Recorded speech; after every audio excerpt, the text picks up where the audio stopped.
এটা বিতং খবৰ ইউপিএছচিৰ সিভিল সাৰ্ভিসৰ পৰীক্ষাত উজলিল অসমৰ 5 গৰাকী মেধাৱী সন্তান ফলাফলৰ তালিকাৰ 59 সংখ্যক স্থান দখল কৰিলে প্ৰাক্তন ডিজিপি কুলধৰ শইকীয়াৰ পুত্ৰ আৰণ্য শইকীয়াই ইপিনে দেশৰ ভিতৰতে শীৰ্ষস্থানত দখল কৰিবলৈ সক্ষম হৈছে হৰিয়ানাৰ প্ৰদীপ সিঙে ঘোষণা হল ইউপিএছচিৰ চূড়ান্ত পৰীক্ষাৰ ফলাফল আৰু এই ফলাফলত অসমৰ 3 গৰাকী মেধাৱীয়ে শিক্ষাৰ্থীৰে উত্তীৰ্ণ হ'বলৈ সক্ষম হৈছে আৰণ্য শইকীয়া তপন ডেকা আৰু নিবেদিতা দত্ত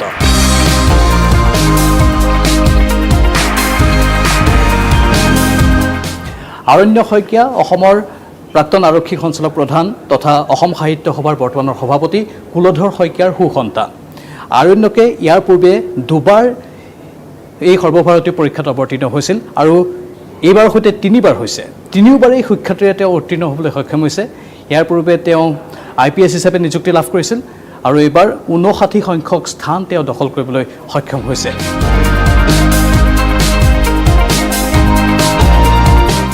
ইউপিএছচি পৰীক্ষাত যিসকল শিক্ষাৰ্থী অৱতীৰ্ণ হ'ব বিচাৰে তেওঁলোকৰ বাবে আদৰ্শস্বৰূপ হৈ পৰিছে এতিয়া আৰণ্য শইকীয়া আৰু অসমৰ বাবে এতিয়া গৌৰৱৰ এক প্ৰতীক হৈ পৰিছে আৰণ্য শইকীয়া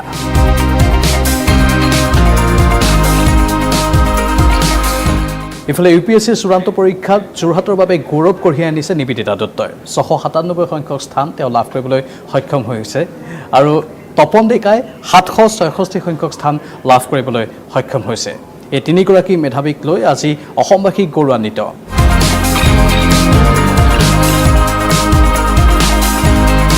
ঘোষণা কৰা ইউপিএছচিৰ চূড়ান্ত পৰীক্ষাৰ ফলাফলত প্ৰথম স্থান লাভ কৰিছে প্ৰদীপ সিঙে प्रदीप जी न्यूज 18 नेटवर्क की तरफ से आपको बधाई लेकिन सबसे बड़ी बात नंबर 1 आना कहीं ना कहीं अपने आप में बहुत बड़ी अचीवमेंट होती है क्या कुछ ऐसा लग रहा है आपको जी देखिए मेरे लिए भी ये काफ़ी अनएक्सपेक्टेड सा रहा है मैंने भी एक्सपेक्ट नहीं करा था कि मेरी फर्स्ट रैंक आ जाएगी बट बहुत अच्छा लग रहा है अभी मेरी पूरी फैमिली मेरे फ्रेंड्स और मैं खुद बहुत खुश हूँ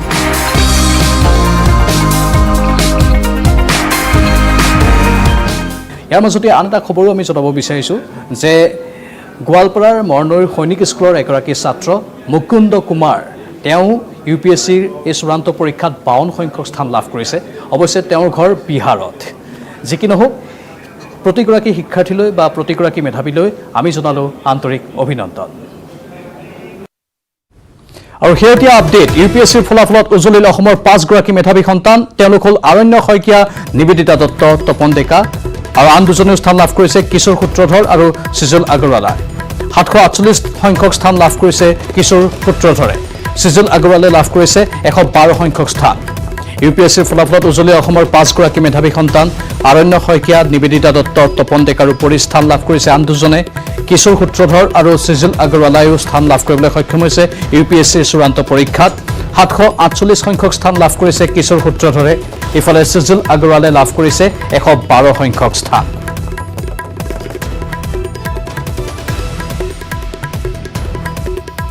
ব্ৰহ্মপুত্ৰৰ জলস্তৰ কমিবলৈ আৰম্ভ কৰাত পশ্চিম অসমৰ ভাৰত বাংলাদেশ সীমান্তত আৰম্ভ হৈছে তীব্ৰ গৰাখহনীয়া বিএছএফ কেম্প বিদ্যালয় চিকিৎসালয়ৰ লগতে এখন সম্পূৰ্ণ গাঁও চাহ গ'ল নৈৰ বুকুত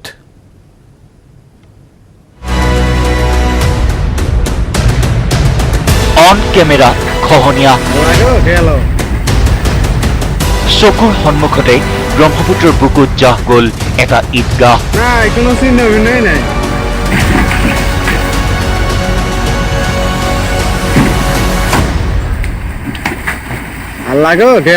দক্ষিণ হালমাৰা মানকাছৰৰ দৃশ্য এয়া কোনো চিহ্ন অভিনয় নাই ব্ৰহ্মপুত্ৰৰ জলস্তৰ ক্ৰমে হ্ৰাস পোৱাৰ লগে লগে আৰম্ভ হৈছে ভয়ংকৰ খহনীয়া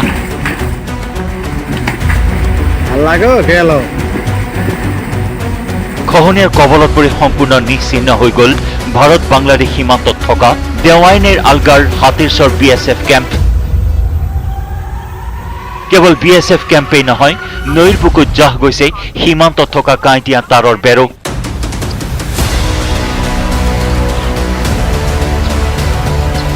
বৰ্তমানে হাতীৰচৰ বিএছএফ কেম্প এলেকাৰ অধীনত থকা দেৱাইনেৰ আলগা গাঁওখন সম্পূৰ্ণৰূপে নৈৰ বুকুত বিলীন হৈ গৈছে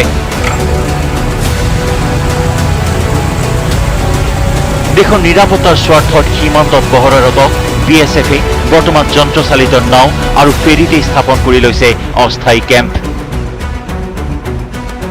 ফেৰীৰ মাজতেই BSF জোৱানে ৰন্ধা বঢ়া খোৱা বোৱাৰ লগতে বিশ্ৰামৰ ব্যৱস্থা কৰি সীমান্তত পহৰাৰ কাম অব্যাহত ৰাখিছে।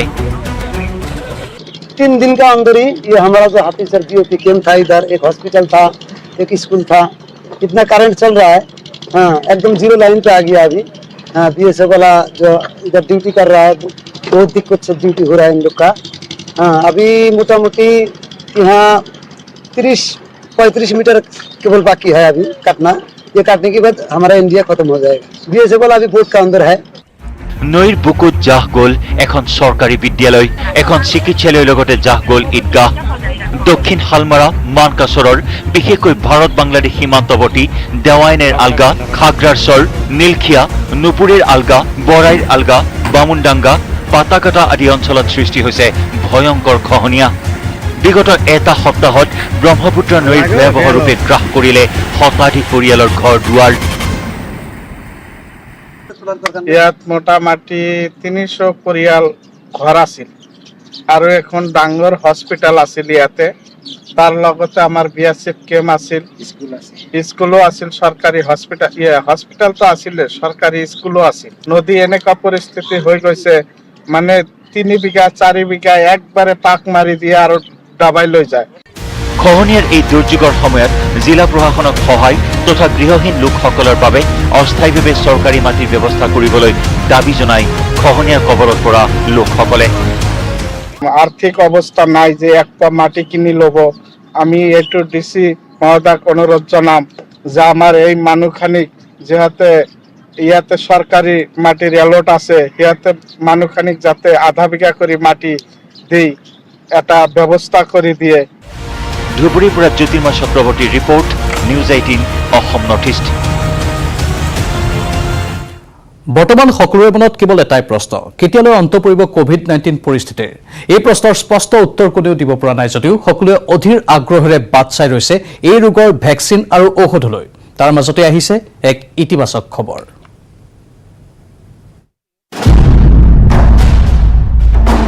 2 আগষ্টৰ পৰা হ্ৰাস পাইছে COVID-19ৰ সংক্ৰমণ।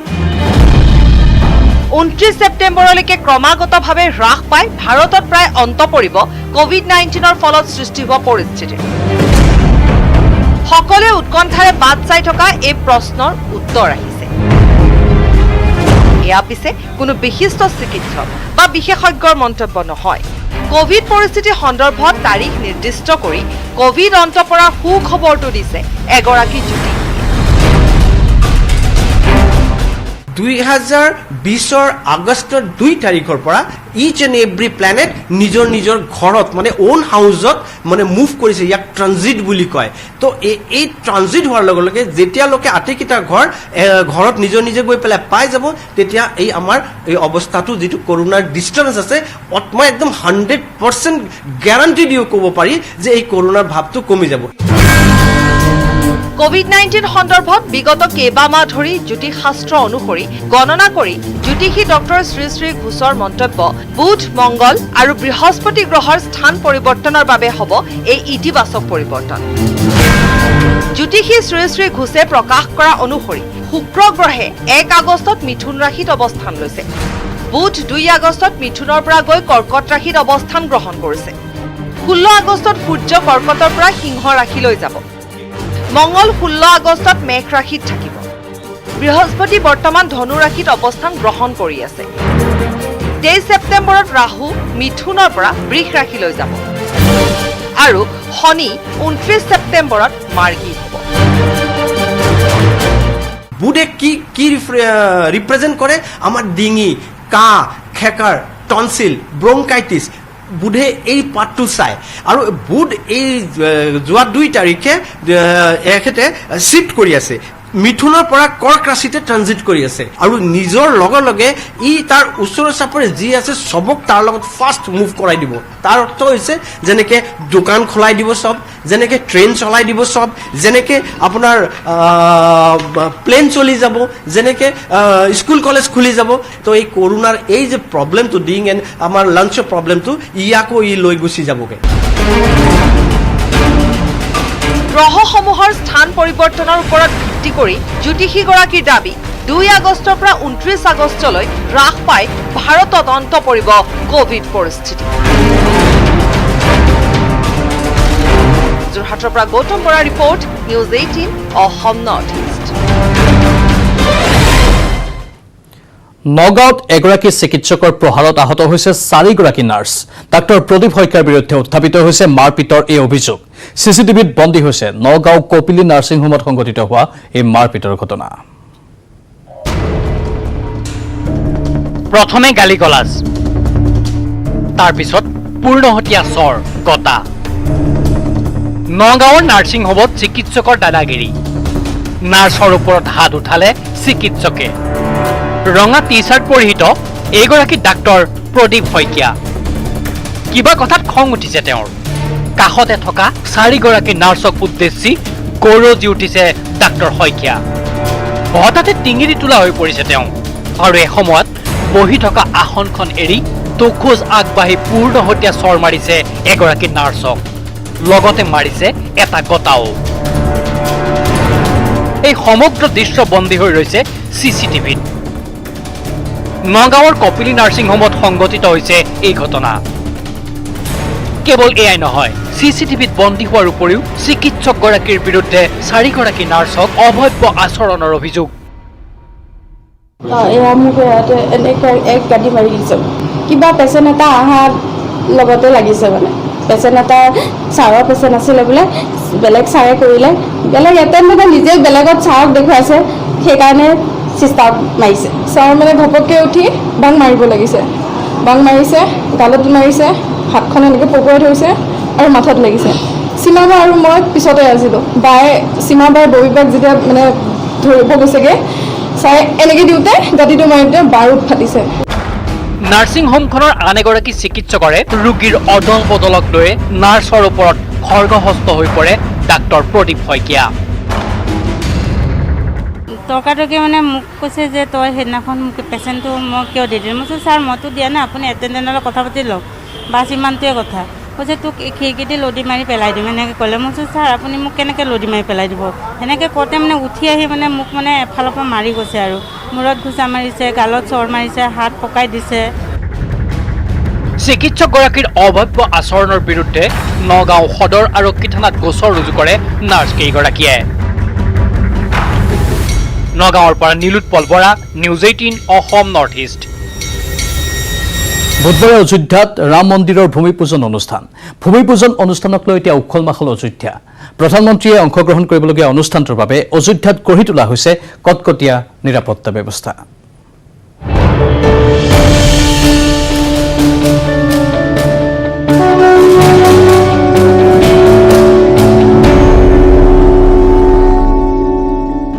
অযোধ্যাত এতিয়া শান্তিৰ পৰিৱেশ। এক গুৰুত্বপূৰ্ণ ঘটনাৰ সূচনাকাল ঐতিহাসিক হৈ ৰোৱাটোৱে স্বাভাৱিক। এই ঐতিহাসিক ক্ষণৰ সূচনা হোৱাৰ পূৰ্বে এই ঐতিহাসিক অযোধ্যা সাক্ষী হৈছে বহু ঘটনা পৰিঘটনাৰ। কাৰণ এই অযোধ্যাই জন্ম দিছিল অৱতাৰী পুৰুষ ৰামচন্দ্ৰ।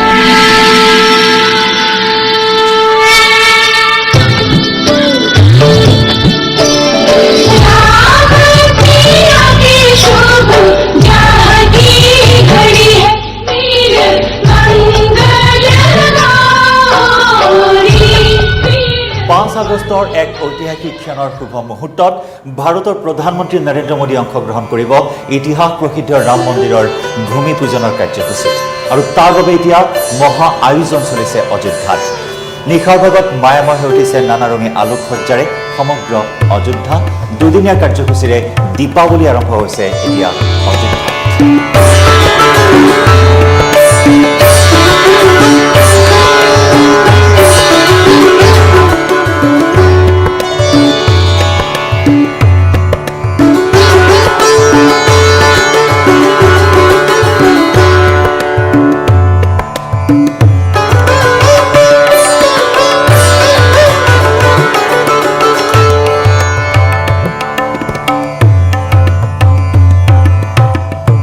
প্ৰধানমন্ত্ৰী নৰেন্দ্ৰ মোদীৰ আগমনক কেন্দ্ৰ কৰি এতিয়া নিৰাপত্তাৰ অভেদ্য দুৰ্গত পৰিণত হৈছে অযোধ্যা। পুৱা 9:35 দিল্লীৰ পৰা লক্ষ্ণৌ অভিমুখে উৰা মাৰিব প্ৰধানমন্ত্ৰী নৰেন্দ্ৰ মোদী। তাৰ পৰা হেলিকপ্টাৰেৰে অযোধ্যাত উপস্থিত হ'ব 11:40 ভাৰতৰ প্ৰধানমন্ত্ৰীগৰাকী আৰু 12:30 ভূমিপূজনত অংশগ্ৰহণ কৰিব। 40 কেজি ওজনৰ ৰূপৰ ইটাৰে শুভাৰম্ভণি কৰিব ভূমিপূজন তথা ৰাম মন্দিৰৰ নিৰ্মাণ কাৰ্যৰ ভাৰতৰ প্ৰধানমন্ত্ৰীগৰাকী।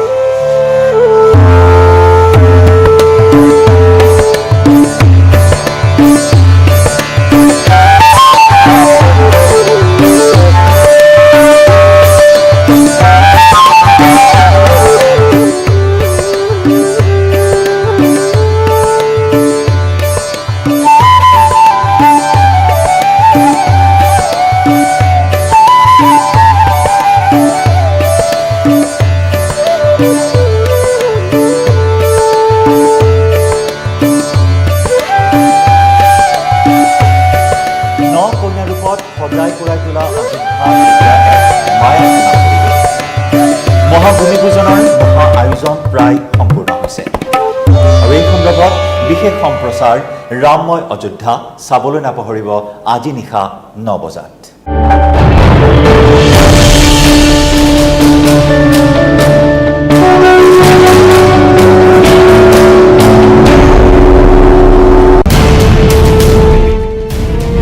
কাইলৈ ৰাম মন্দিৰৰ ভূমিপূজন কৰিব দেশৰ প্ৰধানমন্ত্ৰী নৰেন্দ্ৰ মোদীয়ে। ইতিমধ্যে ঘোষণা হৈছে নৰেন্দ্ৰ মোদীৰ ভ্ৰমণসূচী।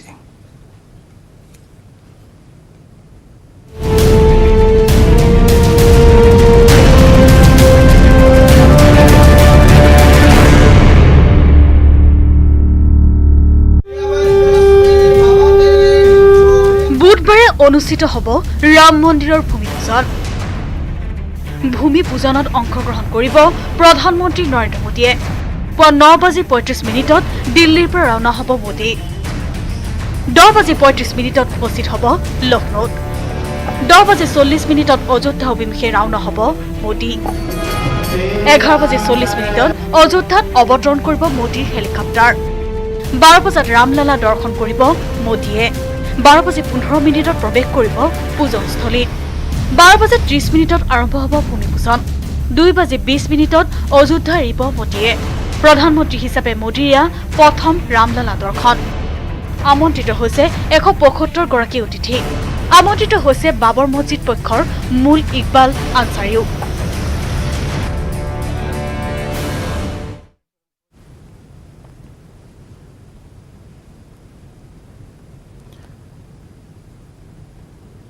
সকলো কল্পনা শেষ। হাপুমৰক লাঠিও নাভাঙক নীতিৰে ৰাজ্যিক বিজেপি ঘোষণা কৰিলে 2020 পৰা 2023 বৰ্ষৰ বাবে নতুন সমিতি। 3 সাংসদক দিলে সাধাৰণ সম্পাদকৰ দায়িত্ব।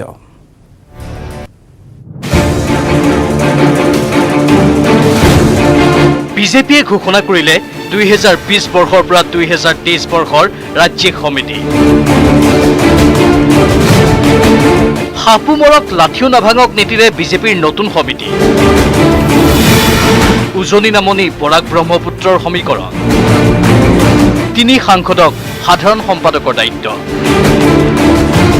পূৰ্ণাংগ নহলেও বহু অপেক্ষাৰ অন্তত অসম প্ৰদেশ বিজেপিয়ে ঘোষণা কৰিলে নতুন ৰাজ্যিক সমিতি।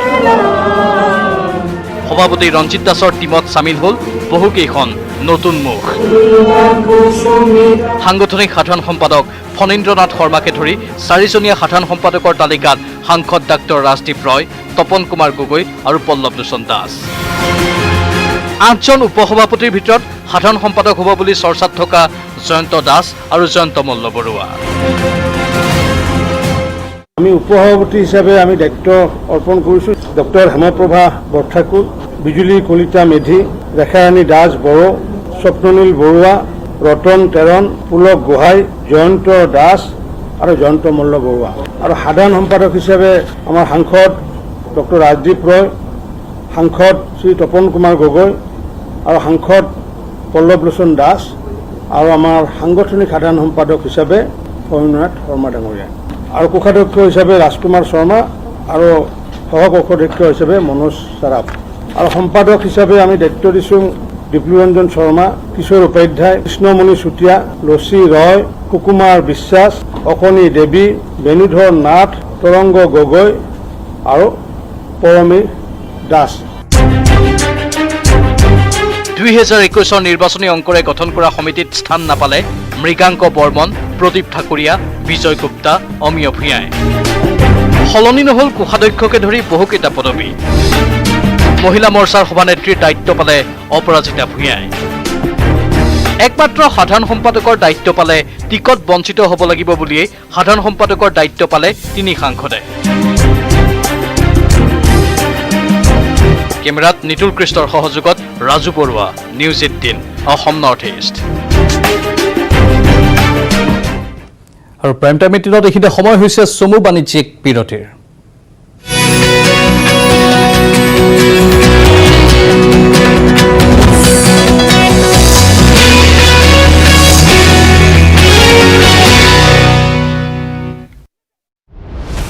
কৰোনাক লৈ অযথা ভয় নকৰিব, আতংকিত নহব, সতৰ্ক থাকক। হাত চাবোন বা চেনিটাইজাৰেৰে। পুনৰ স্বাগতম। সমাগত অসমৰ বিধানসভা নিৰ্বাচন। কৰোনা ভাইৰাছৰ মাজতেই নিৰ্বাচন কেন্দ্ৰিক বতাহ বলিছে পাহাৰীয়া জিলা 3খনত। নিৰ্বাচনৰ বাবে সাজু হৈছে শাসক বিৰোধী। আহি আছে 21ৰ নিৰ্বাচন। কৰোনা ভীতিৰ মাজতে তীব্ৰতৰ হৈ পৰিছে ৰাজনৈতিক কুচকাৱাজ। ৰাজ্যৰ 3খন পাহাৰীয়া জিলাতো এতিয়া জোৰকৈ বলিবলৈ লৈছে নিৰ্বাচন কেন্দ্ৰিক বতাহ।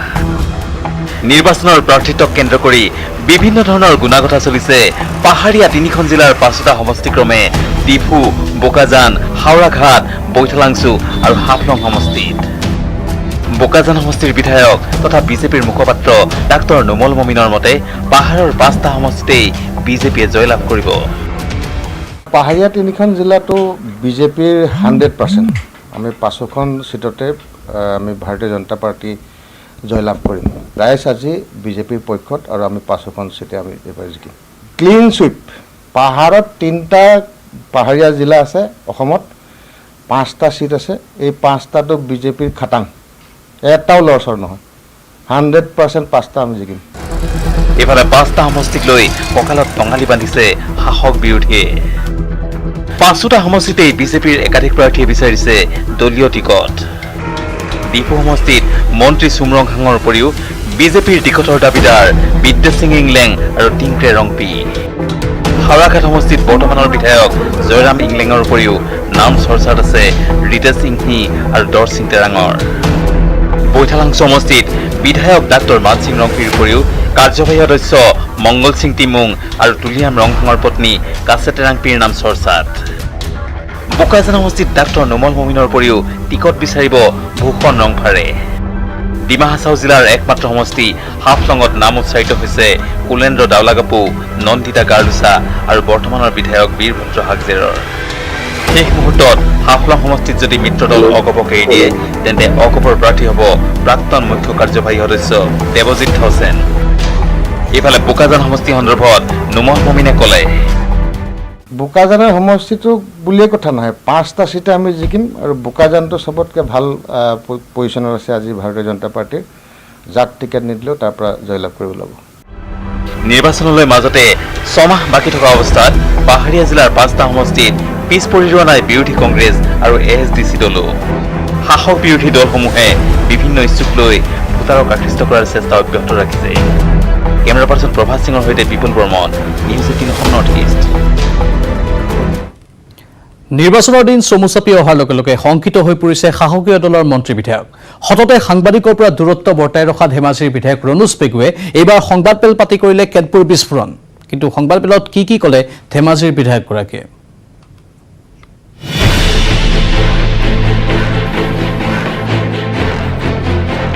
কৰোনা ভীতিত ব্যাহত জনজীৱন, কিন্তু খৰতকীয়া হৈছে ৰাজনৈতিক নেতাৰ গতিবিধি। সততে মাত নমতা ধেমাজিৰ বিধায়ক ৰণোজ পেগুৱেও প্ৰকাশ কৰিলে ৰাজনৈতিক উদ্বিগ্নতা। আছুৰ কা বিৰোধী ৰাজনৈতিক দলে নিৰ্বাচনত প্ৰভাৱ পেলোৱাৰ আশংকা ব্যক্ত কৰি নিৰ্বাচনৰ পূৰ্বৰ এই 7টা মাহত বহু ৰাজনৈতিক উত্থান পতন ঘটিব বুলি মন্তব্য প্ৰকাশ কৰিছে। অহা 7টা মাহত যিকোনো ধৰণৰ ৰাজনৈতিক উত্থান পতন হ'ব। কাৰোবাৰ কথা, কাৰোবাৰ মন্তব্য, কোনোবা কিবা ঘটনা, এইবিলাকৰ প্ৰভাৱ নিৰ্বাচনত পৰিব। আনহাতে এইবাৰ নিৰ্বাচনত অদৃশ্য শক্তিৰ সৈতেও যুঁজ হোৱাৰ কথা উল্লেখ কৰি দলীয় কৰ্মীৰ চিপ্ৰাং ৰাজনীতি চলাৰ ইংগিত দিলে বিধায়কগৰাকীয়ে।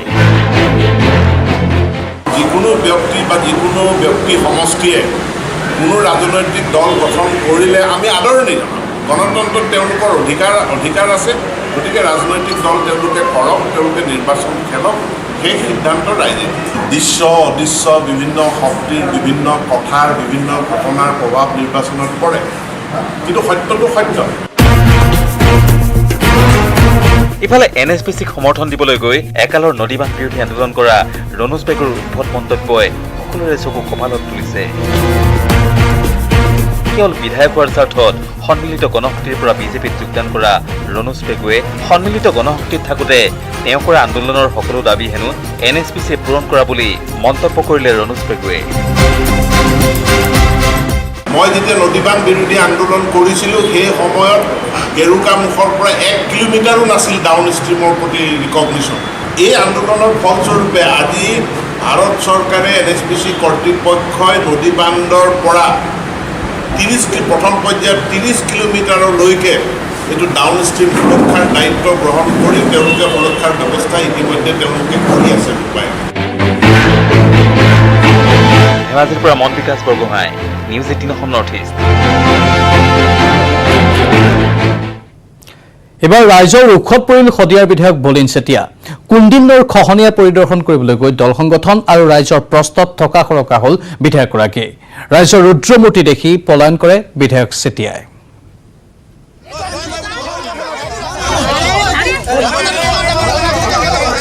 জনৰোষত শদিয়াৰ বিধায়ক বলিন চেতিয়া।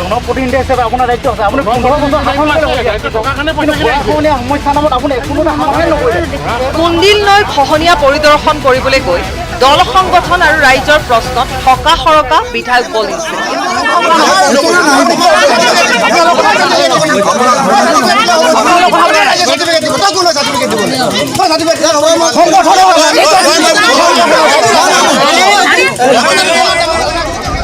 কুন্দিল নদীৰ ভয়াৱহ বান আৰু গৰাখহনীয়া পৰিস্থিতি বুজ লোৱাৰ উদ্দেশ্যেৰে সোমবাৰে শদিয়াৰ কুন্দিল কিনাৰৰ নপাগলাম গাঁৱত উপস্থিত হৈ বান আৰু খহনীয়া পীড়িত ৰাইজ আৰু শদিয়াৰ দল সংগঠনৰ ৰোষত পৰে স্থানীয় বিধায়ক বলিন চেতিয়া। জনপ্ৰতিনিধি হিচাপে আপোনাৰ দায়িত্ব আছে। আপুনি 15 বছৰ শাসন সমস্যা নামত আপুনি কোনো সমাধান নকৰিলে। অধিক কৃষি পইচা আহিলে, বিয়াৰ চুমনি পইচা কম আহিলে, ইয়াতে ঘুম পচিৰ আগতে পইচা আহিছে, তাৰ আগতেও পইচা আহিছে, এনেই আহিছে নেকি পইচা? সমাধান কিয় হোৱা নাই? সমাধান কিয় হোৱা নাই? আপোনাৰ যিখিনি দায়িত্ব আপুনি পালন কৰাই নাই। ঠিক আছে, আপুনি আহিলে আহিছে, ধন্যবাদ জনাইছোঁ। কিন্তু আজি আপুনি ব্যক্তিগত হিচাপে আহিছে যাতে এই সমস্যাখিনি লৈ যাতে আপুনি ৰাজনীতি নকৰে। যদি ৰাজনীতি কৰে ছাৰ, আমি কিন্তু আপোনাক সঠিক প্ৰতিৰোধ দিম। আপুনি চাব পাৰে টুকুলা ঘৰৰ ওপৰত আছে। আকৌ এবাৰ বানপানী আহিলে আমি ক'ত যাওঁ এইটো ঠিকনা নাই ছাৰ। কুন্দিল নদীৰ বুকুত ৰাইজে ঐক্যবদ্ধ প্ৰচেষ্টাৰে খান্দি থকা নলাটো পৰিদৰ্শন কৰা আৰু খহনীয়া পৰিস্থিতিৰ সামগ্ৰিক ক্ষতি বুজ লোৱাৰ উদ্দেশ্যেৰে উপস্থিত হোৱা বিধায়কগৰাকীক বিভিন্ন প্ৰশ্নৰে থকা সৰকা কৰে উপস্থিত ৰাইজ আৰু দল সংগঠনৰ নেতৃবৃন্দই। তেনেস্থলত বিধায়কগৰাকী উক্ত স্থানৰ পৰা পলায়ন কৰা বুলি সচেতন মহলত তীব্ৰ সমালোচনাৰ সৃষ্টি হৈছে।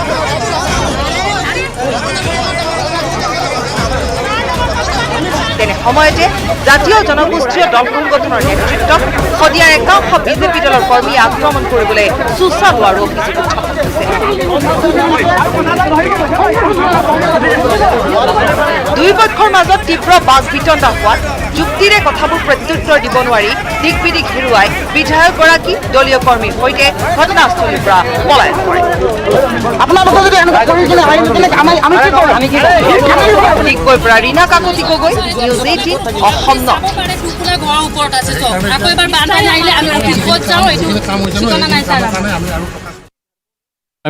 পুনৰ সময় হৈছে চমু বাণিজ্যিক বিৰতিৰ।